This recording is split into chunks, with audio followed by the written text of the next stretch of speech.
Hi hello welcome to talk and mark and this is Gokul Raj. So இன்னைக்கு நம்ம பார்க்கக்கூடிய topic வந்து என்பிஎஃப்சி, நான் பேங்கிங் ஃபினான்ஷியல் கம்பெனிஸ். ஸோ அதை பற்றி தான் இன்னைக்கு பார்க்க போகிறோம். Unacademy, so India's largest online learning platform for any competitive exams. So if you want to subscribe Unacademy, use the code Talk and Mark, so you will get 10% discount. Okay, topic எல்லாம் okay. So இன்னைக்கு வந்து questions கொண்டு வரல. So ஏன் question கொண்டு வரல அப்படின்னா, அன்அகாடமியில் நம்ம ஸ்பெஷல் செஷனாக வந்து ஃபுல்லாகவே வந்து குவிசஸ் கொண்டு போகிறதுனால ஸோ இங்கே தனியாக வந்து குவிசஸ் வேணாம் அப்படின்னு சொல்லிட்டு டிசைட் பண்ணியாச்சு. ஸோ உங்களுக்கு வந்து ஃபுல்லாகவே வந்து அன்அகாடமிக் குவிசஸ் வந்து இருக்கும். ஸோ அன்அகாடமியில் நம்ம பிளான் பண்ணிக்கிறது வந்து பார்த்தீங்க அப்படின்னா 40 கொஸ்டின்ஸ் வந்து இருக்கும். Out of this 40 questions so 25 questions purely based on static banking awareness and then 15 questions வந்து பார்த்தீங்க அப்படின்னா கரண்ட் அஃபேர்ஸ் பேஸ் பண்ணி இருக்கும். Current affairs related to banking awareness, அதாவது பேங்கிங் அவேர்னஸ் ரிலேட் பண்ணி வரக்கூடிய கரண்ட் அஃபேர்ஸ் வந்து நம்ம பார்க்க போறோம். ஸோ இதுதான் வந்து நம்மளுடைய பிளானிங்கா இருக்கு. ஸோ இன்னைக்கு டாபிக் உள்ள போயிடலாம். ஃபர்ஸ்ட் டாபிக் வந்து பாத்தீங்க அப்படின்னா என்பிஎஃப்சி பத்தி பார்க்க போறோம். என்பிஎஃப்சி அதனுடைய அப்ரிவேஷன் என்ன அப்படின்னா நான் பேங்கிங் ஃபினான்ஷியல் கம்பெனிஸ். நான் பேங்கிங் ஃபினான்ஷியல் கம்பெனிஸ். ஓகே, இது என்ன ஆக்ட் கீழே வருது அப்படின்னா 2013 கம்பெனிஸ் ஆக்ட் கீழே வருது. ஆல்ரெடி வந்து 1956 இருக்கும். ஸோ 1956/2013 கம்பெனிஸ் ஆக்டுக்கு கீழே வருது. ஓகேங்களா, கம்பெனிஸ் ஆக்ட். ஸோ இதனுடைய ரெகுலேட்டர் யாரு அப்படின்னு சொல்லி கேட்டீங்கன்னா, இதனுடைய ரெகுலேட்டரும் ஆர்பிஐ தான். சரிங்களா, ஆர்பிஐ உடைய கண்ட்ரோல்ல கீழே தான் வந்து என்பிஎஃப்சியும் இருக்கு. ஓகே, அப்ப இதுக்கும் பேங்க்குக்கும் என்ன சார் டிஃபரன்ஸ்? நான் பேங்கிங் ஃபினான்ஷியல் கம்பெனிஸ் என்பிஎஃப்சிக்கும் பேங்க்குக்கும் என்ன சார் டிஃபரன்ஸ் அப்படின்னா, இவனும் வந்து பேங்க் என்னென்ன ப்ரொசீஜர்ஸ் பண்றானோ அதுதான் இவன் ஃபாலோ பண்ணுவான். பட் மேஜரா ஒரு சில டிஃபரன்ஸ் வந்து இருக்கு. ஓகேங்களா, ஃபர்ஸ்ட் பேங்கிங் உடைய ஆபரேஷன் பண்றான் அப்படின்னா என்னென்ன பண்றான்? லோன் ப்ரொவைட் பண்ணுவான். அண்ட் தென் வந்து banking provides the mostly banking services provided with the bank without banking licence.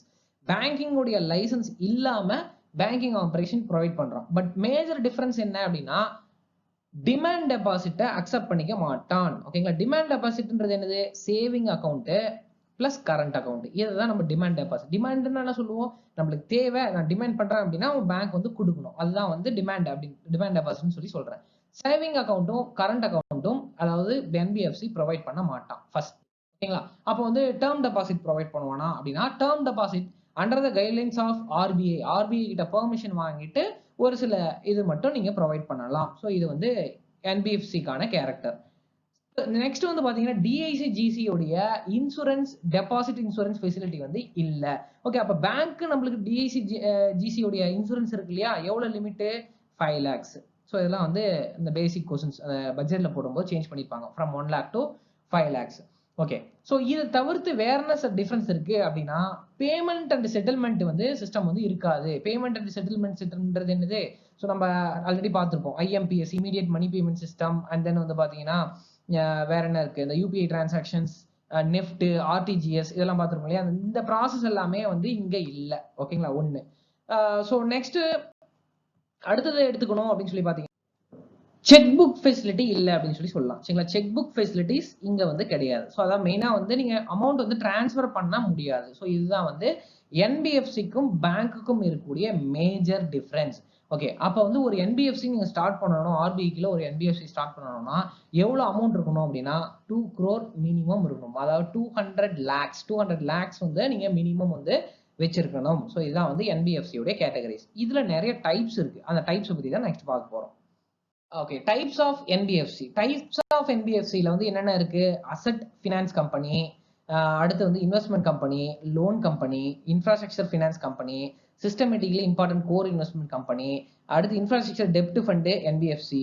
என்பிஎஃப்சில வந்து மைக்ரோ ஃபினான்ஸ் இன்ஸ்டிடியூஷன், என்பிஎஃப்சில வந்து factors, mortgage guarantee company. Okay, next வந்து ஆபரேஷனல் ஃபினான்ஸ் கம்பெனி. என்பிஎஃப்சில non operative financial holding company. இவ்வளவு இருக்கு இல்லையா? So இவ்வளவே நம்ம என்ன பண்ண போறோம் அப்படின்னா ஒவ்வொன்னா வந்து நம்ம பார்க்க போறோம். ஓகே, ஸோ வந்து இவ்வளவு விஷயங்கள் நம்ம வந்து நம்ம பேங்கிங் அவேர்னஸ்க்கு தேவையா அப்படின்னு சொல்லி பாத்தீங்கன்னா, நம்ம இந்த வீடியோ கொடுக்கறது ஃபுல்லாவே நம்ம டார்கெட் பண்ணி ஆர்பிஐ கிரேட் பிக்கும் யூஸ்ஃபுல்லா இருக்கணும் அப்படின்றதுனாலதான் கொஞ்சம் நம்ம டீடைல்டா டெப்தா வந்து நம்ம கொடுக்குறோம். ஓகேங்களா, நார்மலா நீங்க வெறும் பேங்க் எக்ஸாம்ஸ்க்கு நம்ம வந்து இப்போ நம்ம பாக்குறோம் அப்படின்னா, நீங்க வந்து எனக்கு இந்த அளவுக்கு இறங்கி நீங்க பார்க்கணுமா, ஃபுல்லா வந்து பார்க்கணுமா அப்படின்னா ஓகே, லிமிடேஷன்ஸோட கொஞ்சம் லிபரலா நீங்க பாத்தீங்க அப்படின்னா போதும். பட் நம்ம வந்து ஆர்பிஐ கிரேட் பி மாதிரி நீங்க எக்ஸாம்ஸ்க்குலாம் நீங்க டார்கெட் வைக்கிறீங்க அப்படின்னா கண்டிப்பா இன்னும் டீப்பா வந்து நீங்க தெரிஞ்சு வச்சுக்கணும். ஸோ அப்போ அதுக்கு வந்து இந்த மாதிரி வீடியோஸ் வந்து உங்களுக்கு கண்டிப்பா ஒரு பிளாட்ஃபார்மா ஒரு பேஸா வந்து உங்களுக்கு இருக்கும். ஸோ அதுக்கும் யூஸ் ஆகுற மாதிரி கொஞ்சம் நம்ம டீடைல்டா கொண்டு போறோம். அதனாலதான் கொஞ்சம் வந்து கரெக்டா வந்து கான்செப்ட்ஸ் புரிஞ்சுக்கோங்க. Asset finance company. Okay, asset finance company அப்படின்றது என்ன? ஓகே, அசெட் அப்படின்றது என்னது? சொத்து. என்ன சொத்து? பிசிக்கல்ல இருக்கக்கூடிய சொத்து. டயகிராம் பார்த்தாவே புரிஞ்சிருக்கும்னு நினைக்கிறேன். ஓகேங்களா? மெயினா வந்து வெஹிக்கல்ஸ்க்கு நம்ம ஃபைனான்ஸ் தரோம். இந்த பைக் வாங்குறீங்க, இல்ல இதுல வாங்குறீங்க இல்லையா? ஃபைனான்ஸ் கம்பெனில பஜாஜ் ஃபினான்ஸ், ஸ்ரீராம் ஃபினான்ஸ் இந்த மாதிரிலாம் வாங்குறோம் இல்லையா? அந்த மாதிரி வெஹிக்கல்ஸ்க்கு தரக்கூடிய ஃபினான்ஸ் கம்பெனி. சரிங்களா? Vehicle finance company in India.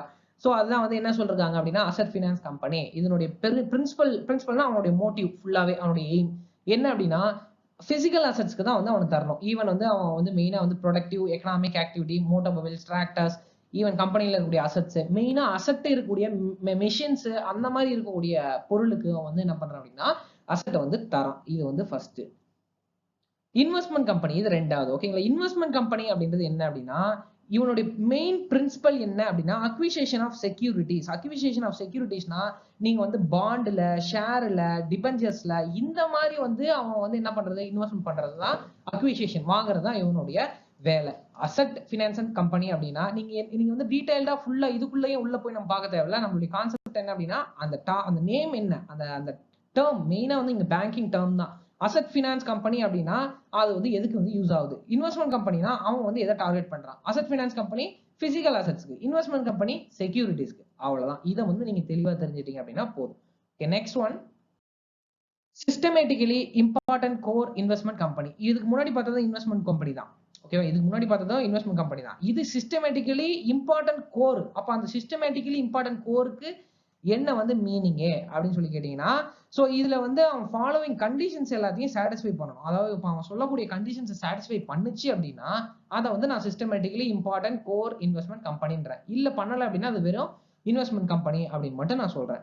So என்னென்ன கண்டிஷன்ஸ்? ஃபர்ஸ்ட், அதாவது அவனுடைய டோட்டல் அசெட்ஸ்ல 90% நான் அதை விட கம்மியா இருக்கக்கூடாது, அதை விட அதிகமா தான் இருக்கணும். 90% அவன் வந்து எதுல இன்வெஸ்ட்மெண்ட் பண்ணிருக்கணும் அப்படின்னா ஷேர்ஸ்ல, அண்ட் தென் ப்ரிஃபரன்ஸ் ஷேர்ல, டெப்ட்ல, லோன்ஸ்ல இதுல வந்து அவன் வந்து என்ன பண்ணிருக்கணும் அப்படின்னா கொடுத்துருக்கணும். ஓகேங்களா? மோர் தென் அதாவது 90% கம்மி இருக்கக்கூடாது அவனோட இன்வெஸ்ட்மெண்ட்.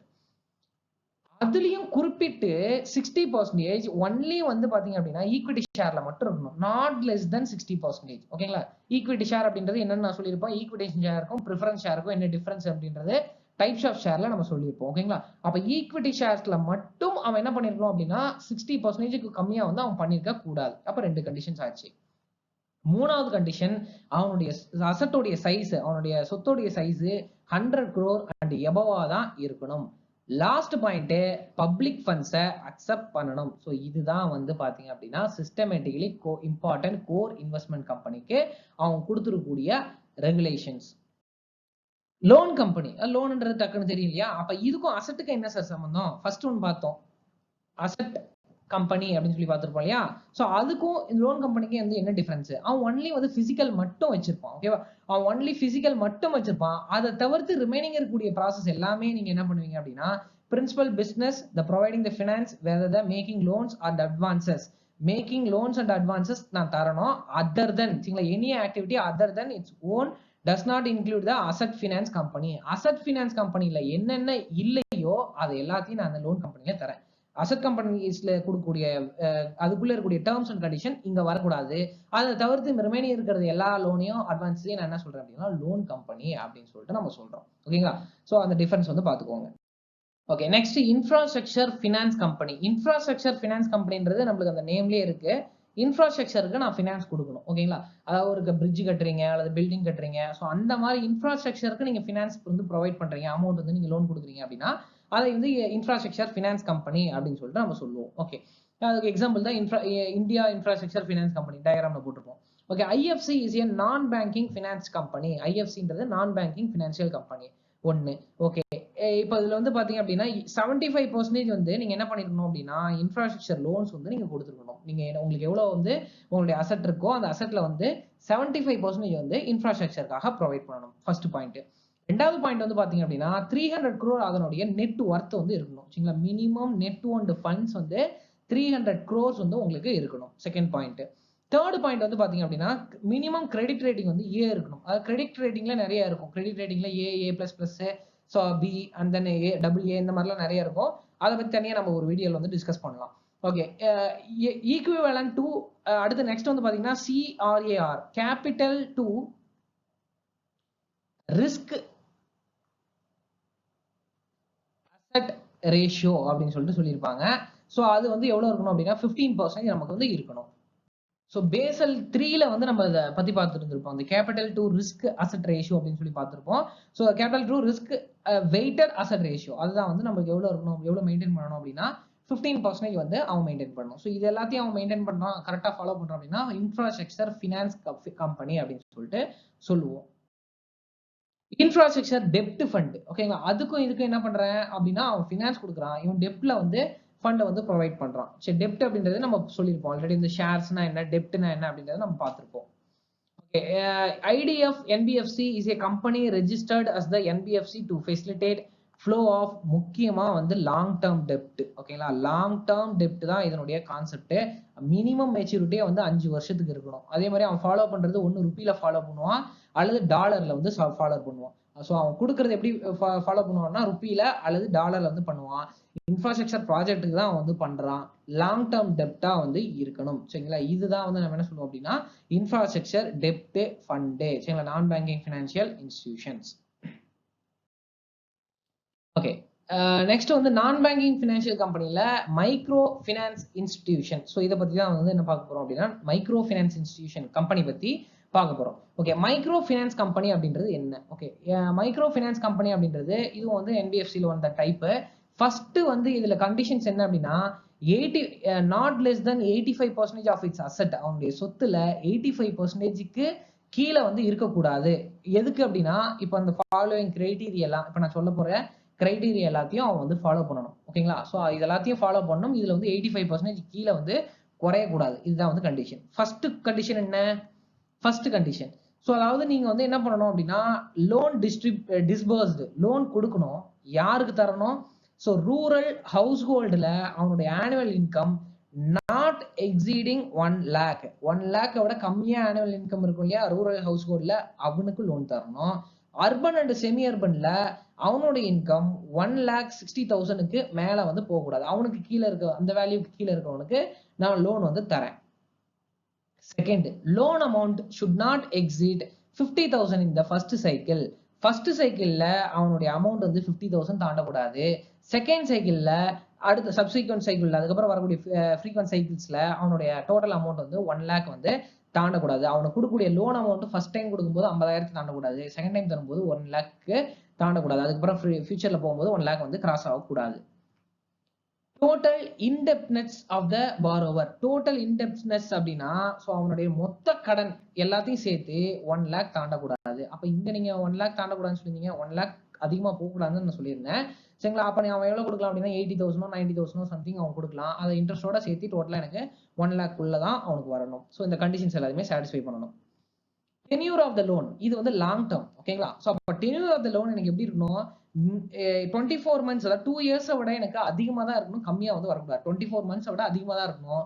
எப்போ அப்படின்னா அவனுடைய அமௌண்ட் வந்து 50,000 அண்ட் எபோவ் வந்து இருக்கும்போது, loan amount in excess of 50,000 அவனுடைய ப்ரீபேமெண்ட் வித்தவுட் பெனால்ட்டி, அவன் வந்து வித்தவுட் பெனால்ட்டியோட இருக்கும்போது, அவனுடைய 15,000 அண்ட் எபோவ் இருக்கும்போது அவன் வந்து என்ன பண்ணணும் அப்படின்னா 24 months மினிமம் நீங்க போடணும். ஓகேங்களா, 24,000 கம்மியா நீங்க டென்யூர் வந்து கொடுக்க கூடாது.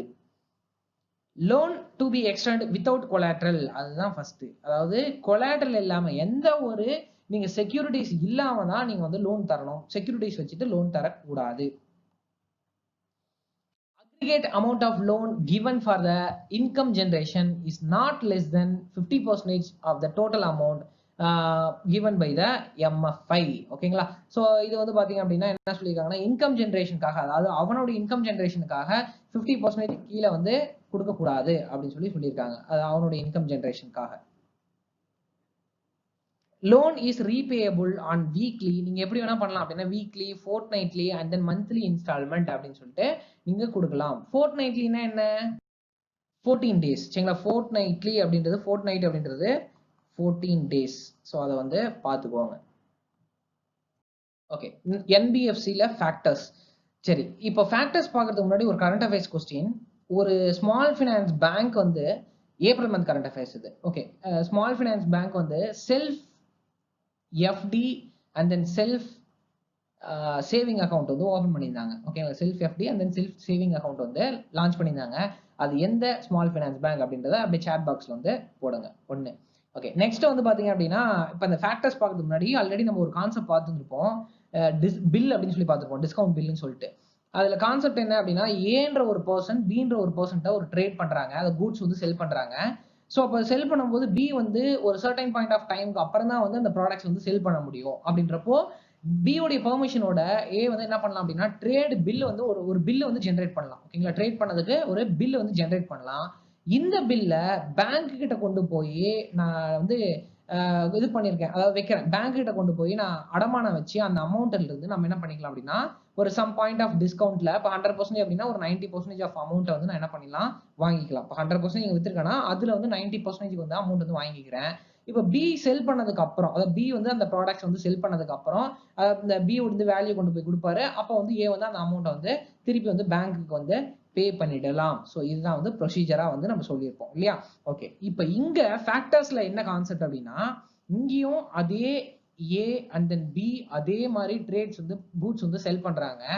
இங்க வந்து என்பிஎஃப்சி இருக்கு, அங்க பேங்க், இங்க என்பிஎஃப்சி. ஸோ இவர் என்ன பண்றாருன்னா அதே மாதிரி பில்லை வந்து ஜென்ரேட் பண்றாரு. பில்லை கொண்டு போய் நான் என்ன பண்றேன் அப்படின்னா இந்த தேர்ட் பார்ட்டி கிட்ட வித்துடுறேன். ஓகேங்களா, அங்க நான் என்ன பண்றேன், கொண்டு போய் அடமானம் வச்சு நான் என்ன பண்றேன் அமௌண்ட் வந்து வாங்குறேன் இல்லையா. இப்ப நான் என்ன பண்றேன் அப்படின்னா இந்த ஏ கொண்டு போய் ஏ வந்து தனக்கு வேணாம் அப்படின்னு சொல்லிட்டு என்பிஎஃப்சி கொண்டு போய் வித்துடுறாரு. வித்த உடனே ஏக்கும் பிக்கும் இருக்கக்கூடிய கனெக்டிவிட்டி முடிஞ்சு போச்சு. ஓகேங்களா, அப்ப என்ன ஆயிடும் அப்படின்னா இதுக்கு மேல நான் வந்து இப்ப நீ என்கிட்ட காசு கொடுத்த, நான் அந்த காசு வந்து எந்த இல்ல, நான் அவர்கிட்ட வாங்கிட்டேன், நீ அவர்கிட்ட கொடுத்துரு அப்படின்ற மாதிரி கான்செப்ட் தான். அப்ப பி என்ன பண்ணணும் அப்படின்னா இந்த என்பிஎஃப்சிக்கு தான் அமௌண்ட் வந்து பே பண்ணணும். முன்னாடி வந்து நான் என்ன பண்றேன் வச்சு வாங்குறேன், இங்க நான் வித்துடுறேன், ஏக்கும் பிக்கும் சம்மந்தமே இல்லாம போயிடுது. இப்ப பிக்கும் என்பிஎஃப்சிக்கு தான் இருக்கு. ஓகேங்களா, அப்ப ப்ராப்ளம் வந்து எனக்கு இதோட பிரேக்கப் ஆயிடுது. நான் அந்த பில்ல இங்க நான் செல் பண்ணிட்டேன் அப்படின்னா அதனோட பிரேக்கப் ஆயிடுது. அதுக்கு மேல பி ஆச்சு, என்பிஎஃப்சி ஆச்சு. ஸோ இதுதான் வந்து கான்செப்ட், இதுதான் வந்து ஃபேக்டர்ஸ் அப்படின்னு சொல்லி சொல்லுவோம். Okay, NBFC the factors non-depositing NBFC engaged to the principal business of factoring அப்படின்னு சொல்லியிருக்காங்க. இந்த ஃபேக்டரிங்ல அட்லீஸ்ட் 50% வந்து நீங்க என்ன பண்ணணும், உங்களுடைய டோட்டல் அசெட்ஸ் வந்து இந்த ஃபேக்டரிங் பிசினஸ் வந்து பண்ணணும். இந்த மாதிரி நீங்க பண்ணணும் சரிங்களா. ஸோ அல்லது வந்து தன்னுடைய ப்ராஃபிட்ல டோட்டல் இன்கம்ல இருந்து எனக்கு என்ன பண்ணணும் அப்படின்னா 50% டோட்டல் இன்கம்ல கிராஸ்ல எனக்கு 50% மேல இதுல இருந்து ப்ராஃபிட் வந்து எனக்கு வந்துருக்கணும். ஸோ இந்த மாதிரி வந்து கான்செப்ட்ஸ் வந்து சொல்றாங்க ஃபேக்டர்ஸ்ன்றது.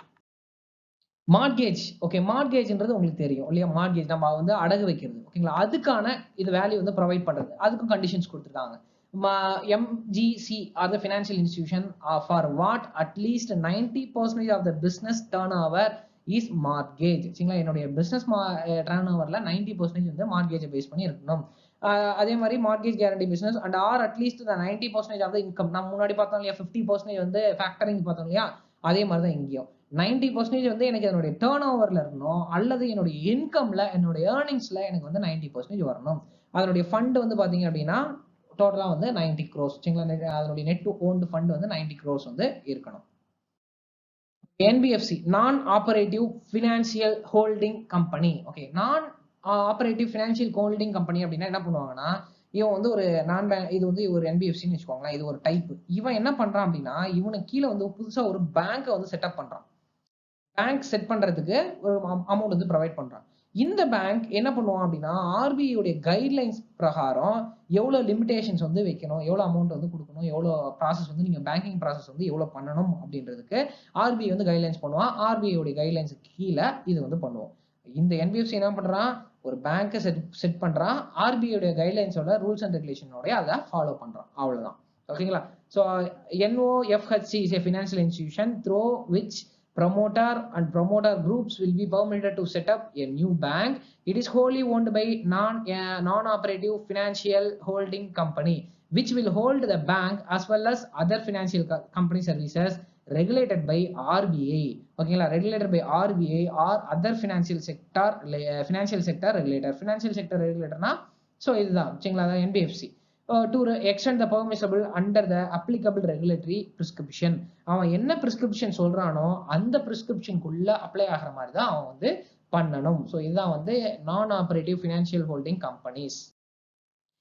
Guarantee of deposits made in NBFC. இப்போ என்பிஎஃப்சியில் என்ன வந்து கேரண்டி இருக்கு அப்படின்னு பார்த்தீங்கன்னா, as per the RBI does not guarantee repayment. RBI வந்து அவன் வந்து பேமெண்ட் வந்து கேரண்டி தரது கிடையாது சரிங்களா. என்பிஎஃப்சிக்கு நோ கேரண்டி ரீபேமெண்ட் இருக்கு சரிங்களா. அங்கே டிசிஜிசி இதெல்லாம் வச்சிருக்காங்க இல்லையா, அந்த மாதிரி கேரண்டி ரீபேமெண்ட் கிடையாது.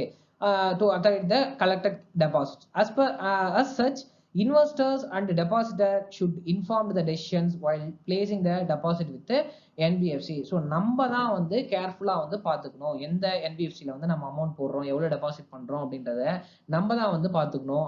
ஆர்பிஐ வந்து இதுக்குள்ள கேரண்டி தர மாட்டான். அதே மாதிரி next NBFC defaults repayment of deposit and depositor can approach the company law board. In case வந்து அவன் வந்து ஏமாத்திட்டான் அப்படின்னா கம்பெனி லா போர்டு கொடுத்து நான் வந்து என்ன பண்ணிடலாம் அப்படின்னா சிவில்ல ஒரு கோர்ட் மூலியமா, கோர்ட் ஆஃப் லா மூலியமா தான் நான் மூவ்மெண்ட் பண்ணிக்கணும். இந்த பேங்கிங் ஆம்பட்ஸ்மெண்ட் இதெல்லாம் வந்து எனக்கு இங்க வராது. நான் நார்மலா ஒரு கேஸ் ஃபைல் பண்ணி கன்சியூமர் ஃபோரம், கன்சியூமர் கோர்ட் அந்த கோர்ட் அண்ட் லா பிரகாரம் தான் வந்து அந்த டெபாசிட்ஸை ரெக்கவர் பண்ணணும். ஆர்பிஐ இதுக்கு கேரண்டி தர மாட்டான். உங்களுக்கு கிரெடிட் கேரண்டி, இன்சூரன்ஸ் வந்து கிடையாது. இதுதான் guarantee of deposits in NBFC. நம்ம ஃபர்ஸ்ட்லேயே சொல்லியிருந்தோம். ஸோ என்ன சொல்லியிருந்தோம் அப்படின்னா, ஃபர்ஸ்ட் வந்து நம்ம இதை டார்கெட் பண்ணி ஆர்பிஐ கிரேட் பிக்கும் கொஞ்சம் யூஸ் ஆகிற மாதிரி நம்ம கொண்டு போகலாம் அப்படின்றதுனால தான் கொஞ்சம் டீடைல்டாக வந்து நம்ம கொடுத்துட்டு இருக்கோம். முடிஞ்ச அளவுக்கு கொஞ்சம் நியூஸஸ் எல்லாமே கொஞ்சம் டீடைல்டாக நம்ம வந்து ப்ரொவைட் பண்ணிட்டு இருக்கோம். ஸோ இந்த வீடியோ வந்து பார்த்தீங்கன்னா இப்போ ஆர்பிஐ கிரேட் பிக்கு போதுமா அப்படின்னா கண்டிப்பாக இல்லை. ஆர்பிஐ கிரேட் பி நீங்கள் ப்ரிப்பேர் பண்ணுறதுக்கு கண்டிப்பாக இது ரொம்ப ஹெல்ப்ஃபுல்லாக இருக்கும் சரிங்களா. நீங்கள் ஒன்ஸ் எடுத்த உடனே ஸ்ட்ரெயிட்டாக போய் ஆர்பிஐ எக்ஸாம் வந்து நீங்கள் எழுதுறீங்க அப்படின்னா இது எல்லாமே உங்களுக்கு ஒரு பேஸ்மெண்ட்டாக இருக்கும். உங்களுக்கு ப்ரிப்பரேஷனுக்கு ரொம்ப வந்து ஹெல்ப் பண்ணும். வீடியோ புரியல அப்படின்னா மறுபடியும் பாருங்க, மறுபடியும் புரியல மறுபடியும் பாருங்க, அப்பயும் புரியல அப்படின்னா டவுட் கேளுங்க. ஸோ கண்டிப்பாக உங்களுக்கு கிளாரிஃபை பண்ணுறதுக்கு தான் நம்ம இருக்கோம். குரூப்ல கேட்கலாம் அல்லது கமெண்ட் பாக்ஸில் போடலாம். எனக்கான நியூஸஸ் நான் தெரிஞ்சுட்டு கண்டிப்பாக உங்களுக்கு நான் அதை புரிய வைக்கிறேன். ஸோ லைக் பண்ணாதவங்க லைக் பண்ணிடுங்க, கமெண்ட் பண்ணாதவங்க கமெண்ட் பண்ணிடுங்க, முக்கியமாக உங்கள் ஃப்ரெண்ட்ஸ்க்கு ஷேர் பண்ணிடுங்க, சப்ஸ்கிரைப் பண்ணாதவங்க சப்ஸ்கிரைப் பண்ணிடுங்க, முக்கியமாக பெல் பட்டன் அமைக்கிடுங்க. ஓகே, நன்றி.